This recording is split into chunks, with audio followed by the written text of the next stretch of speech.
Well, I'm an only child, so family's kind of different for me than it would be for other people.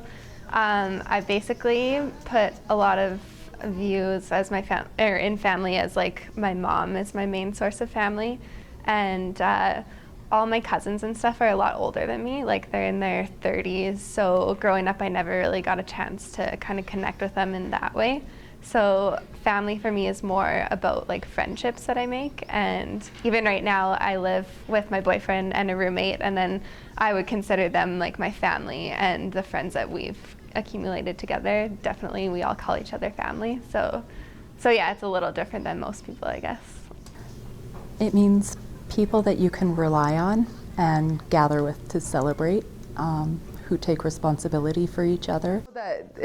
I'm definitely the person I am today because of them. I just don't really know how to say it, like just that they're always there, and it kind of like makes me want to be there for other people. And even like my brothers, like, I mean, it's different obviously. Like whenever I talk to someone with sisters, it's like, oh, they talk about their feelings and stuff, and with brothers it's definitely different. But I feel that in the past years, like as we've gotten older, I can definitely talk to them about like feeling-y stuff, and I don't know, yeah, we're pretty close, all of us, I think. I lean on my parents and my brother so much that it would be hard to imagine not having parents.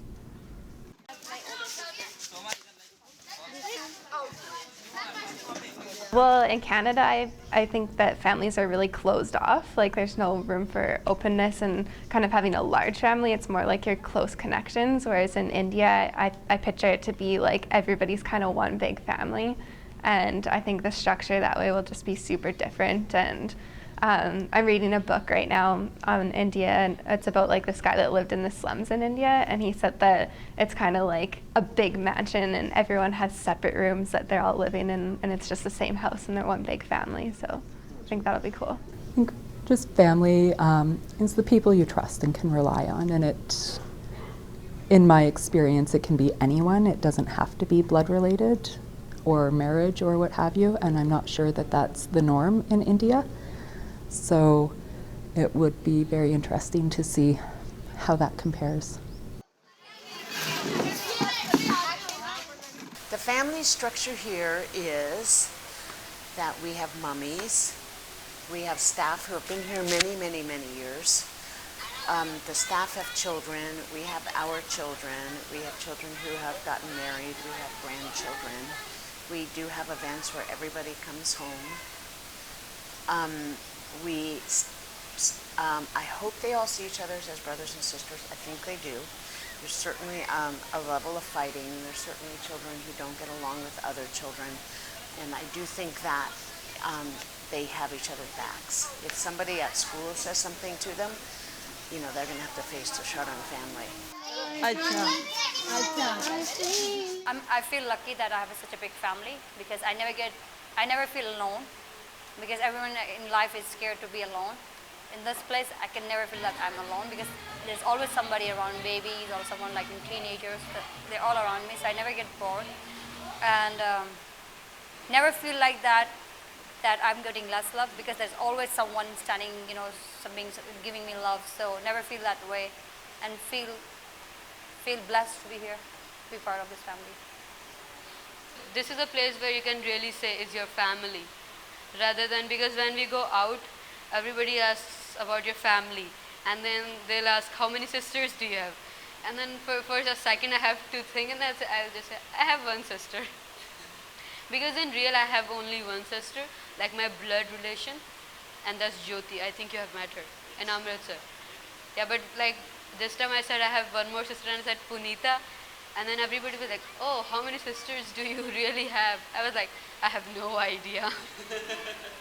I know our youngest one is Janvi and the oldest one is Renu Didi, that's all. I've never tried to count.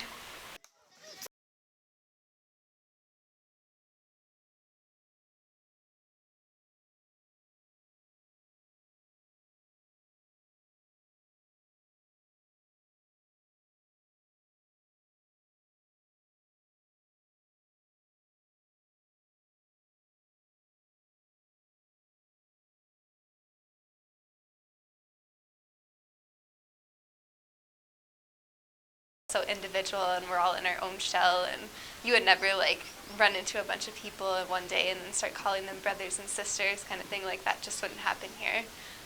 So yeah, it's substantially different than here in a good way. Family structures should look more like the ashram, where there's a collective group taking care of the young ones. Like there's that saying that it takes a village to raise a child, and the ashram proved that to be true. Here, I wish that, you know, I mean, brothers and sisters do here too, like stick up for each other, but not, it doesn't seem as much as they do. Like they're there for each other so much, and you can tell that they love each other so much. So we don't need to be born from the same mom to become a brother and sister. It's just the love between us and the care. I think that's most important for me.